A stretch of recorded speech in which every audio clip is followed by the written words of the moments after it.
Taraji, Her Holiness Gurmukh-ji, Guru Shabda-ji,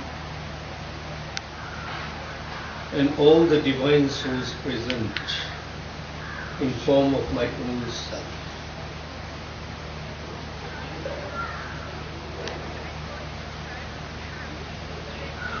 This is Yoga Festival. Yoga today is not just limited to its original place, that is India. It has travelled across the oceans and almost every country in the world practices it in some form or the other. In the West, yoga generally means few exercises, physical as well as breathing. No doubt, they are parts of yoga, but that's not the whole of yoga. As a Western philosopher said, yoga means yoking. And yoking means joining. And what do we mean by joining? That is, the individual soul with the transcendental reality.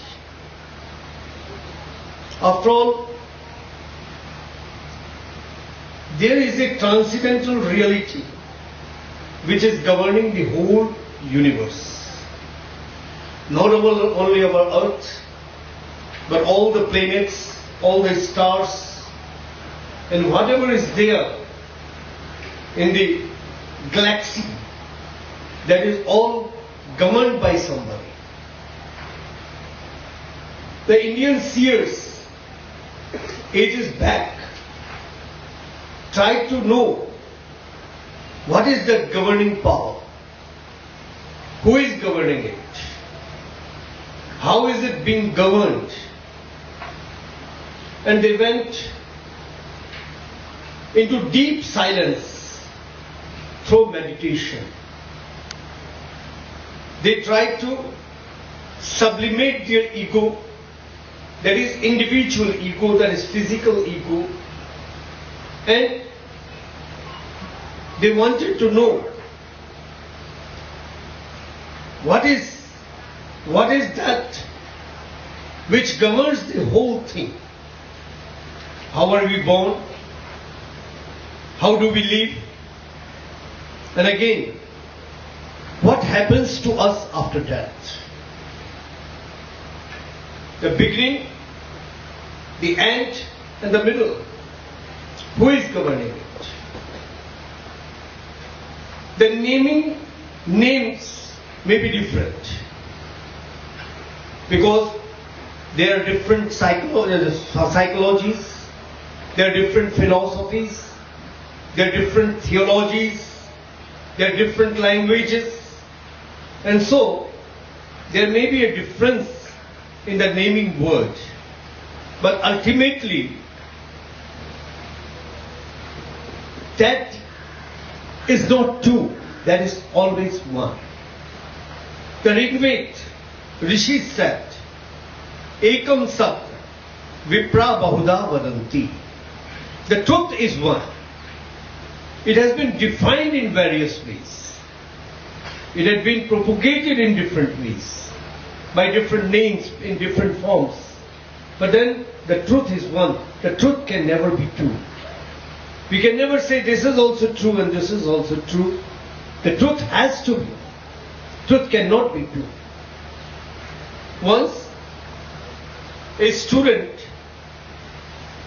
taking the masters in physics met me and asked a question.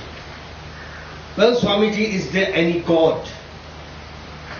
Instead of giving a reply to the question, I said, is there any energy? And the Answer was affirmative. Yes, there is energy. Because physics says E is equal to mc square. It says cosmic energy remains the same. Then I said, you call it energy and I call it God. There is a difference in the naming word. We are trying to find out the same thing. If you ask a student doing science, or if you ask a scientist, what are you looking for? What you are researching for? What do you want to get? The answer will be truth behind life. And if you ask me, what are you doing? What are you searching? What are you after? Then my answer also will be the truth behind life. That is, how is this life running? Who hears in me? Who speaks through me? Who sees through my eyes? Who walks through my legs? Who performs different tasks through my hands? Well, these parts of the bodies, they cannot do anything. It is just an illusion that we hear through ears, or we see through eyes, or we hear, or we speak through tongue, or we walk through feet, or we perform different acts through hands. Suppose I'm dead. These parts of the body are in me, but can they perform any task? Can the ears of a dead body hear? Can the eyes of a dead body see? Can the tongue of a dead body speak? Or can the feet of a dead body walk? Or the hands of a dead body work? No. Definitely, these parts of bodies, they have nothing to do with the actual performer. So we will have to know who is the actual performer, who is performing in me, who is acting in me. Dr. Radhakrishnan, a celebrated philosopher of India, said, destiny bestowed India with such natural resources that nothing but only philosophy could breed into it. The seers of this land, they went into deep meditation, and through meditation they explored what is truth, what is truth behind life. Today we are trying to explore through machinery. The medical science wants to know everything that is in us through machines, but yet they have not reached the real truth. They are still trying to explore. Whereas through meditation we can know the power that is working in us. It is not now only in India, but in the West also. People have tried to know the real dormant energy in us. There is a dormant energy in us which is sleeping, and we have to awake it. Our Gurmukh ji has been teaching the Kundalini Yoga. Someone calls it Kundalini, someone calls it Satchidanand, someone calls it energy.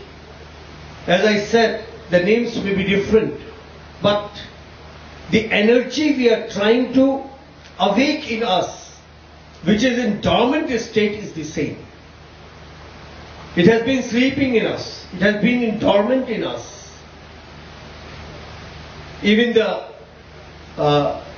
Maya system of Mexicans, they have understood the Kundalini. I had been reading a book of the Maya tradition, and they said that the Kundalini of the world, not only of an individual, even the world has a Kundalini, it was in the Himalayas. And now it is traveling towards south. It is going towards South America, they say.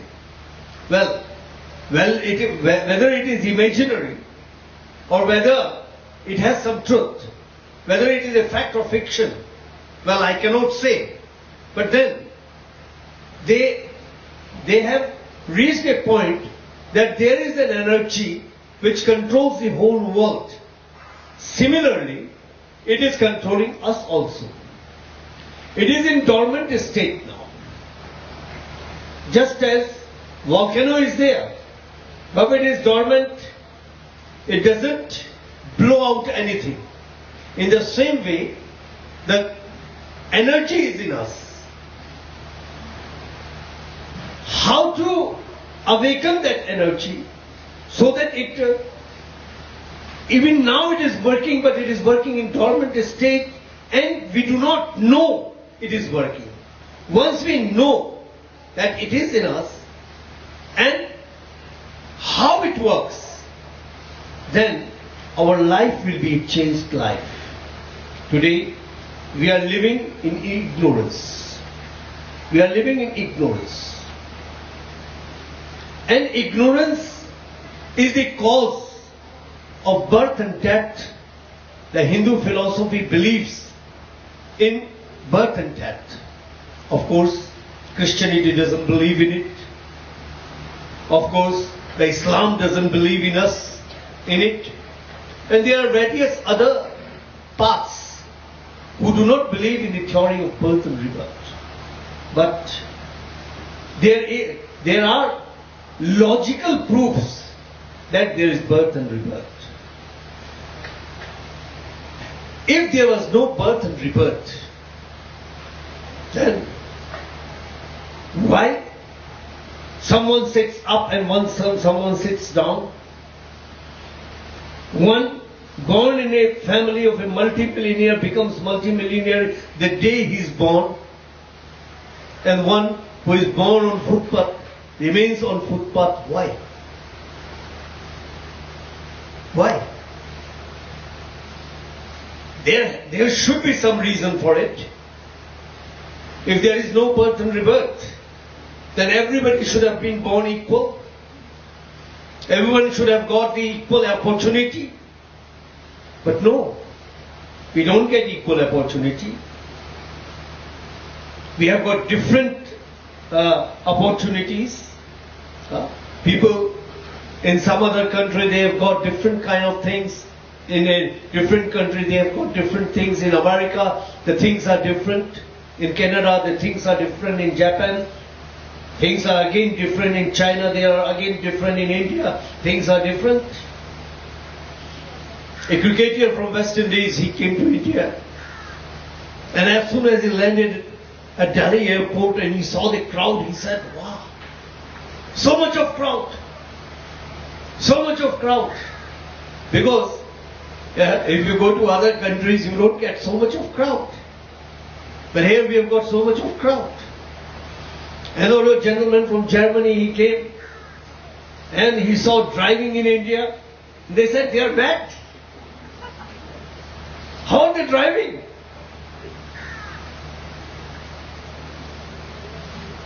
No rule, nothing. Somebody comes with a bullock cart, another one comes with a horse cart, another comes with a rickshaw, and even then, they are living.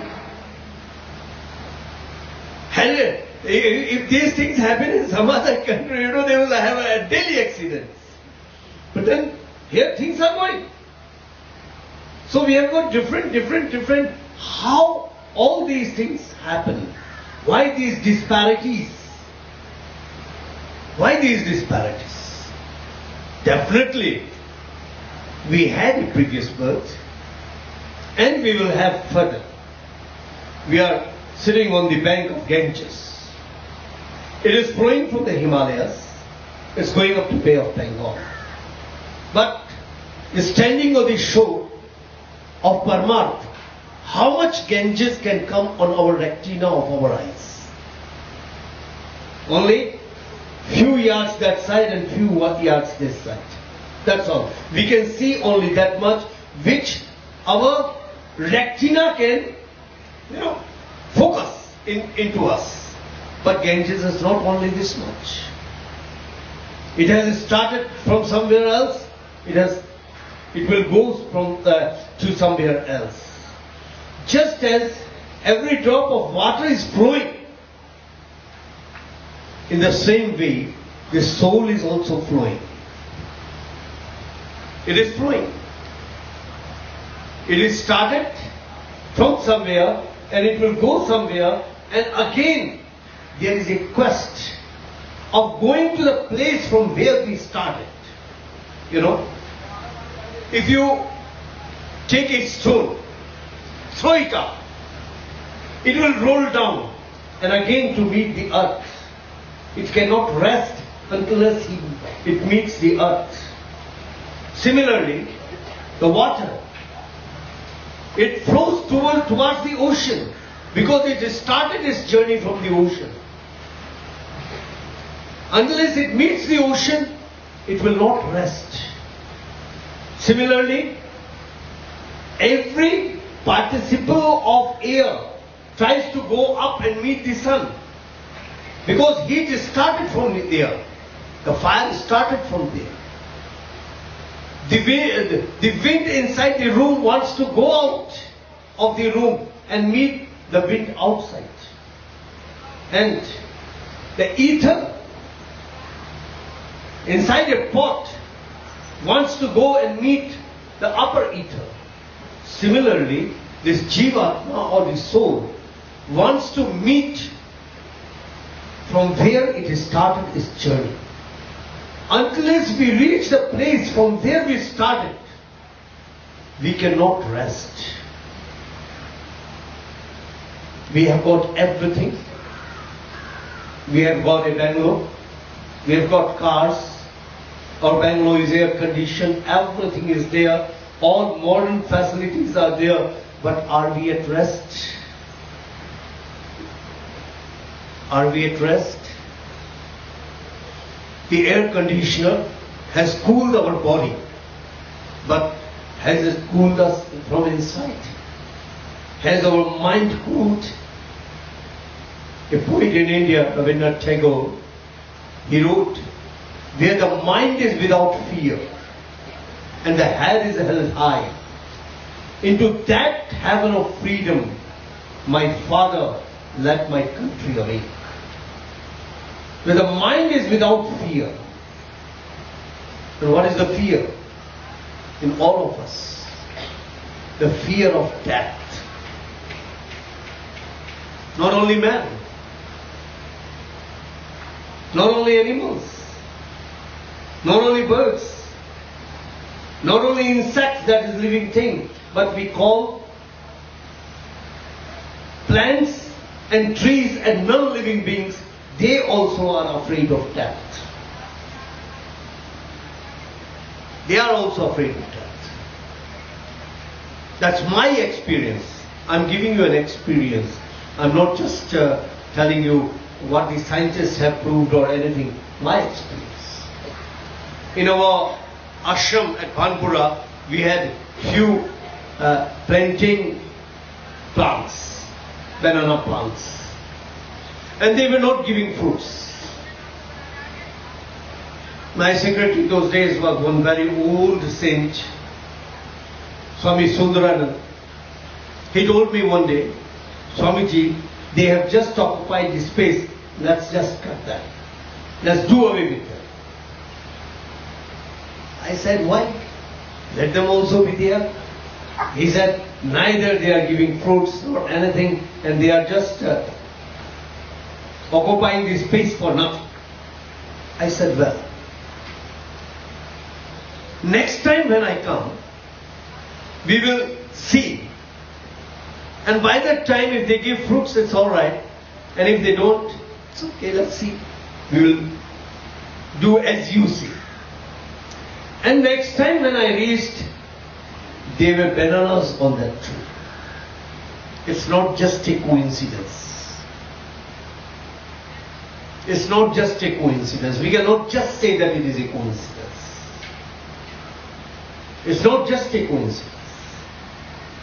The fear of death in them, the premonition of death that worked in them,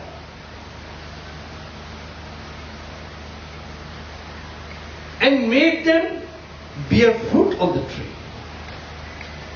That's I experienced. So the fear of death is not only in human beings or the animals or birds or the insects or reptiles, that is present even in the trees. There was a district magistrate of Kumail in India, Jim Corbett, you might have heard his name. And those days, there were so many man-eater tigers in Kumail range. He himself was a good hunter. He went after a tiger and he saw the tiger in a bush.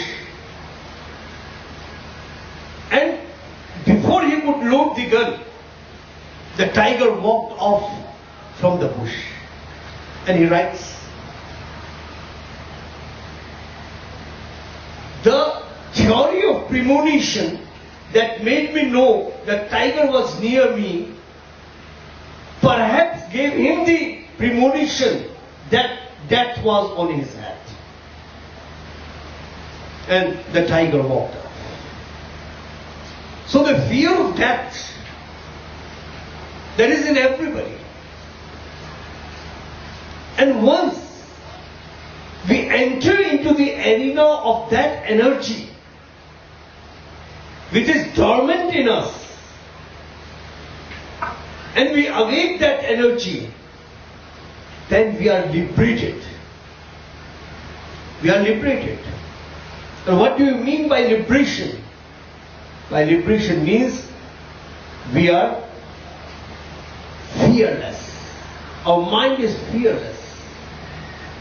Our mind is cool. There is a book called Bhagavatam, in which there are 12 cantos, and after narrating the whole book, the master, whose name was Sukhdev, he said, if there is any question, if there is any doubt, if you have got anything to inquire further, you can ask me. And the disciples said, well, today is the 7th day and I'll be dying today. There is no time. How can I ask? And the master said, don't worry. Death will not come to you up to the time I'm here. So you can ask. But you see, now I have reached a state where death cannot move me. I have reached that fearless state. In 14th chapter of Bhagavad Gita, Bhagavan says that one who has become godly, the first and the foremost quality in him is abhayam. Abhayam sattva sansuddhir jnana yoga vyavasthiti danam damascha yagyascha swadhyayastha arjavam. Of course, he has given many qualities that a godly person should have.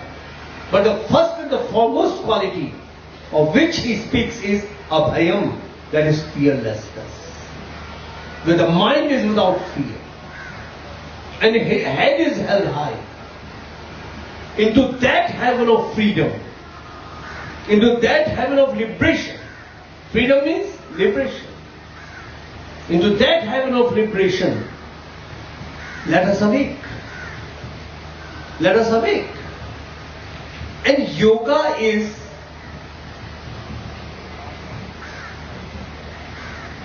the vehicle which takes our soul from bondage to liberation.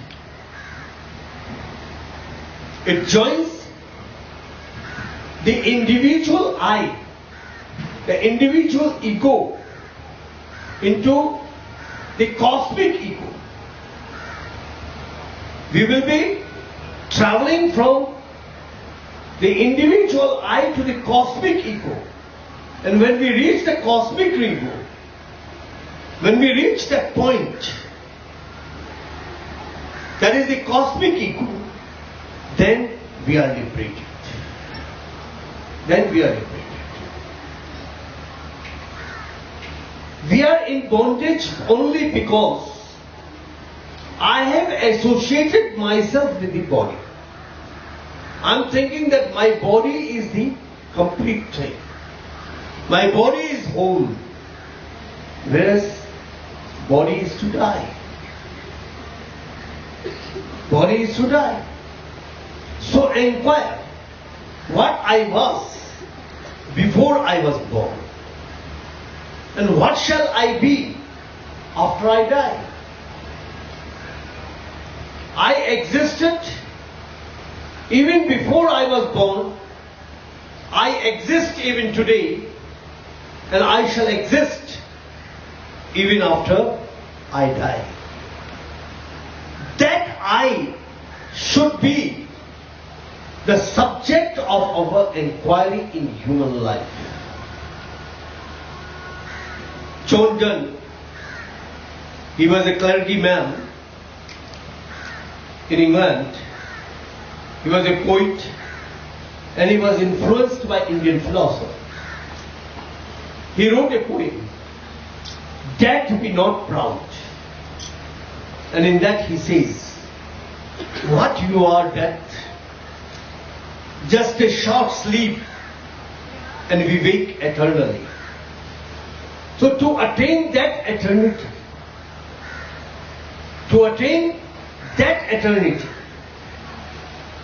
from where we will not come back, where the cycle of birth and rebirth will end, that is the aim of human life. In Bhagavad Gita, Bhagavan says to Arjuna, Tata padam tat parimargitavyam yasmin gatana nivartanti bhuya tameva chadyam purusham prapadde yatha pravarti prastha purani. Arjuna, try to search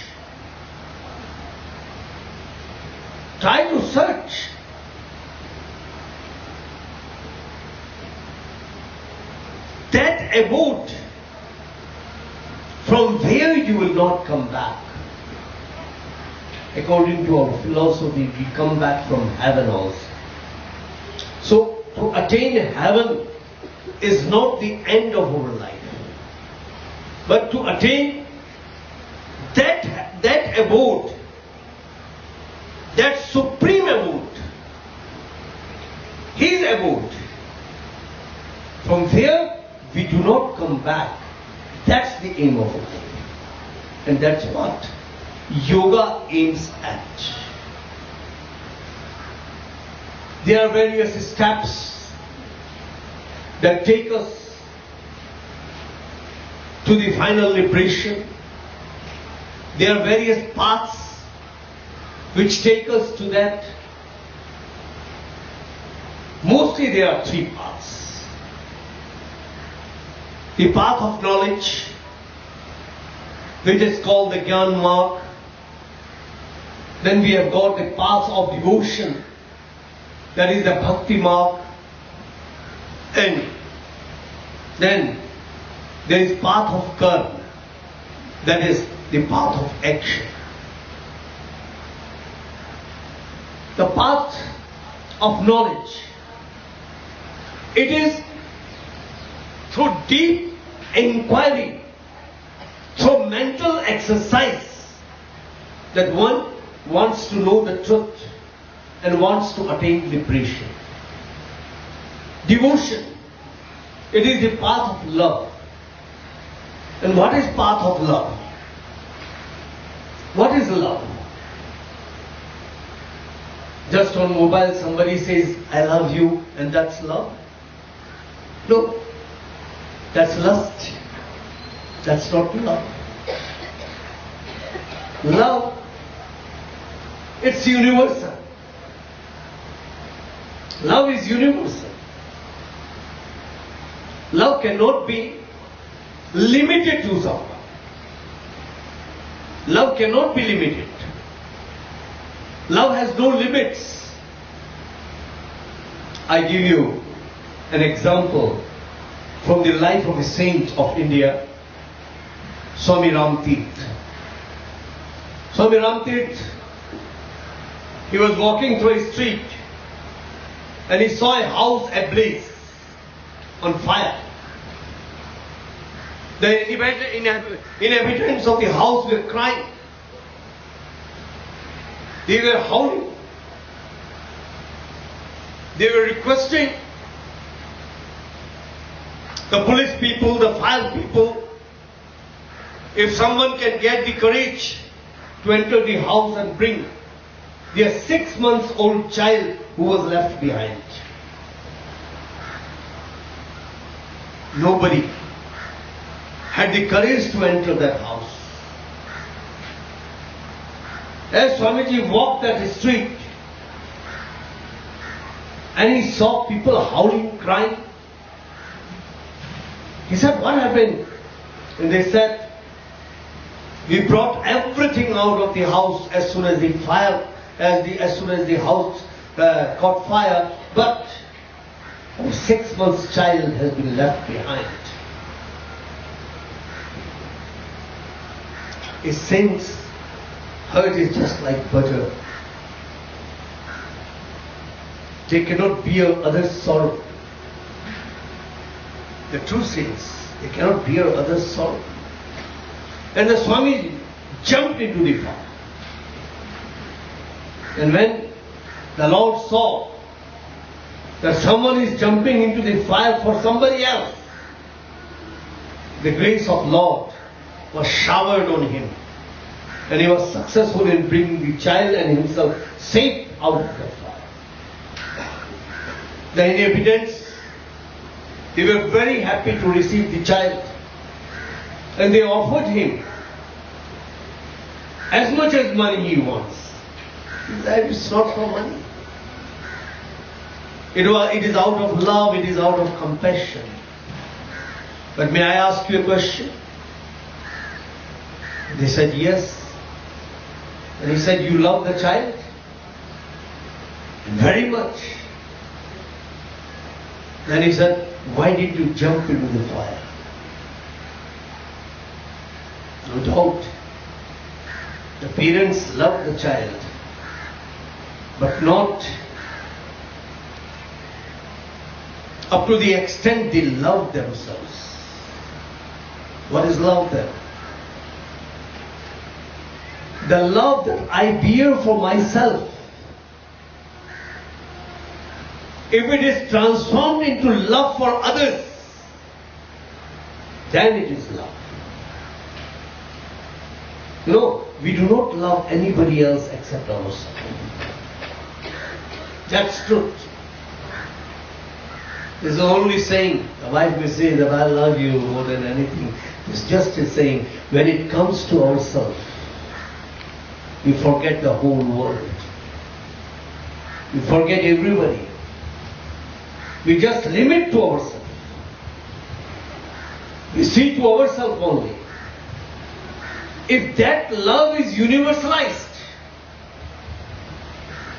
and if I start loving others as I love myself, Jesus said, love thy neighbors as thy love thyself. As you love thyself. If that love is universalized, if that love is focused from you for others, then it is love. And that is the path of devotion.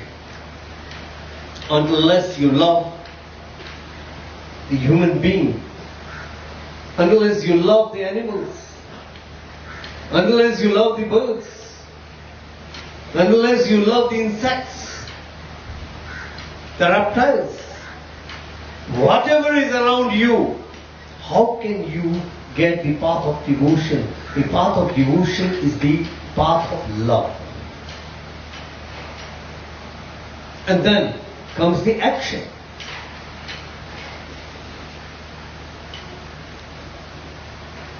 We think this action, that action, we try to differentiate between the actions, the good actions and the bad actions. But no, whatever we are doing is not important, but why are we doing is more important. Why are we doing it? I'll give you a crude example. It will not be very, very nice for hearing, but then to understand the subject. The mating of my parents, it was a pure action. Whereas the same action, if someone performs with a prostitute, it will be a bad action. The action is same. But the aim behind it, why are we doing it? Why? Ask the action first. Why are we doing it? Before doing the action, ask two questions. What will be its effect on my past life and on the name of my forefathers? And what will be its effect on my future life and my future generations? Before performing any action, just ask this question, and if your reply is beautiful, then you can go ahead. And if the reply is negative, then don't do that action. This is path of action. Simple. This is Gita. Before performing an action, ask the action. Ask the action, why I am doing it? What will be its effect on my past? And what will be its effects in future? How will it affect my past? How will it affect my future? Just ask it. And if the answer is positive, then go ahead. And if the answer is negative, then just forget it. Why should we act then? The spiritualism is not complex. It doesn't have any contradictions. It is very simple. It's very simple. We have just made it complex. We have made it complex. It's not complex. It's very simple. It's very simple because it is in me. I am not to bring it from outside. It is in me. It is manifestation of perfection that I already have in me. I am perfect. Perfection is in me. I am not to bring it from outside. If I have to bring something from outside, then of course it might have been an effort. But no, it is in me. It exists in me. I am just to manifest it. Just as the lotus flower is in the bud. Only when sun shines on it, then it manifests from the bud and it blooms into a lotus flower. In the same way, the perfection is in me. It is in me. I'm not to bring it from anywhere. What yoga does, whether it is a path of knowledge, or whether it is path of devotion, or whether it is path of action, they just shine on us. And when they shine on us, then the lotus in us, the perfection in us, it just blooms up. And we know that we are perfect. So, yoga, it's not a hard thing. It is the simplest thing. Only just meditate. Who am I? Only meditate on who am I. In South India, there had been a saint whose name was Maharishi Raman in the modern age. He said, why do you go on a borrowed knowledge? Experience yourself. Experience yourself. There are two ways. One is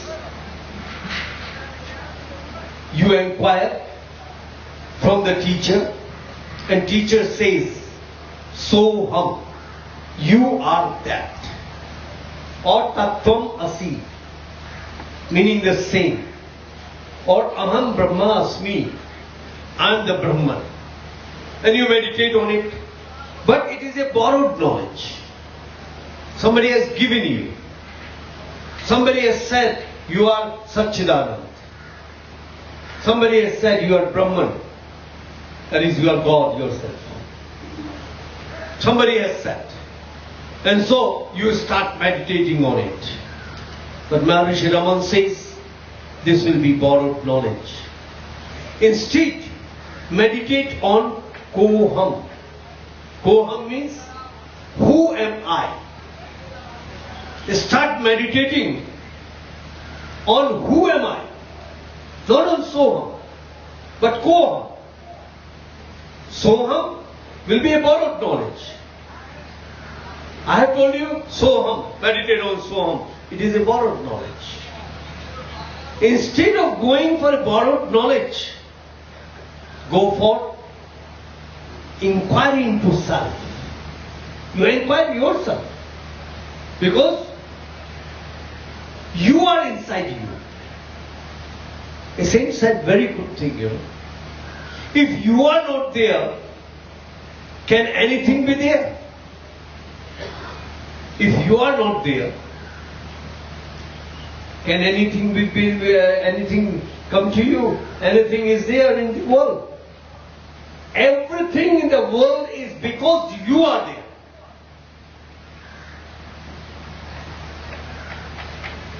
Now suppose you are not there. Then can you see me? Can you see all these? And even if God comes to give you vision, can God come to you? When you are not there, because you are there, because you exist, therefore everything is existing. And if you are not there, nothing will exist. So don't think yourself to be humble or anything. You are the master of yourself. You are the master. You are the master of the world. You are the master of the universe. If there is anything, it is only because of you. Because you exist, everything is existing. If you don't exist, what will exist?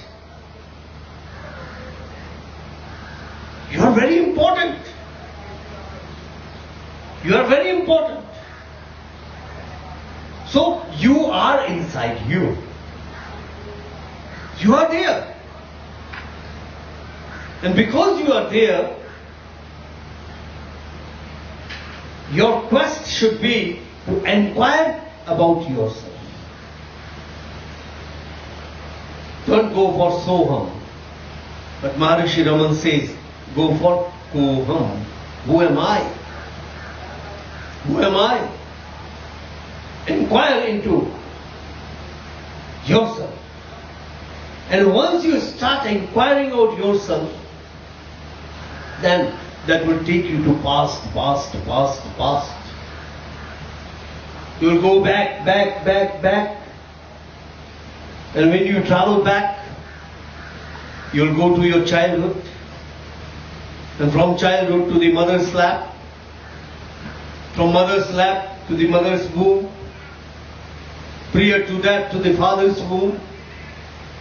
And further back if you go, you will go to the plant's kingdom.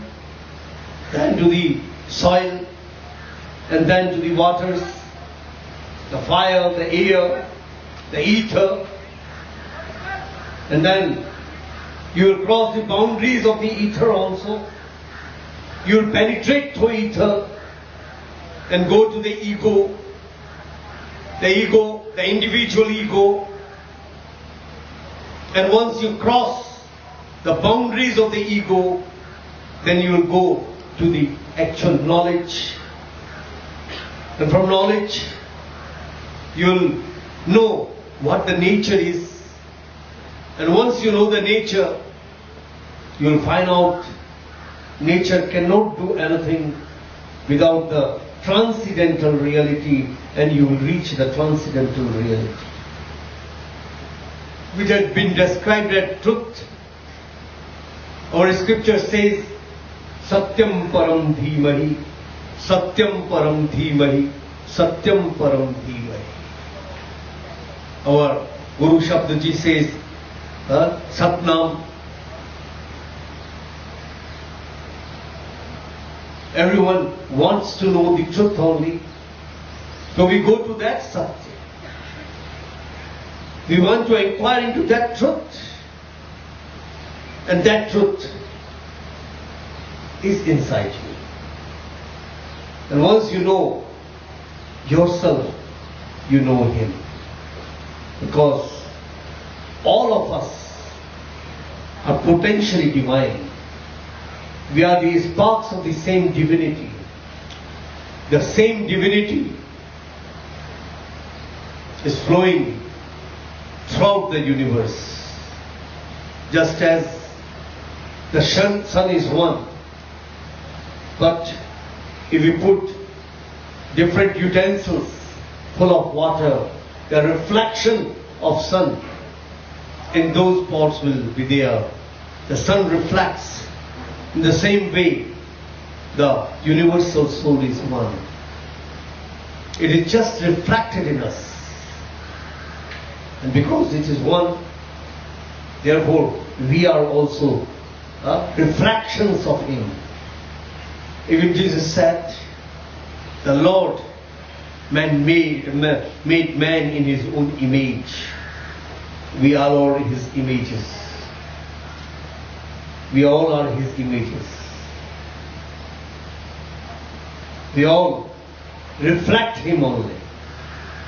So when once we stand in front of the mirror, what is being reflected in mirror is me only.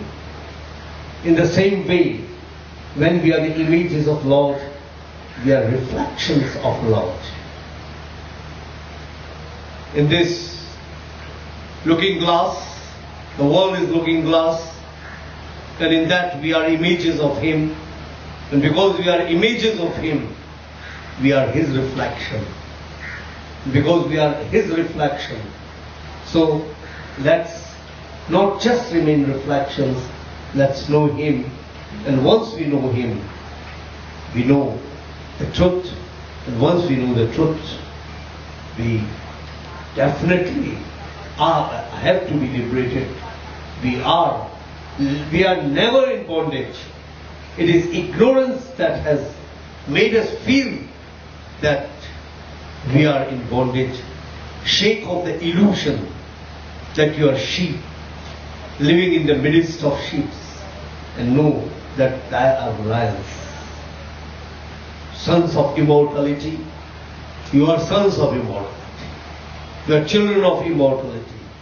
And because we are children of immortality, let's know that we are immortal. We are not bound by nature.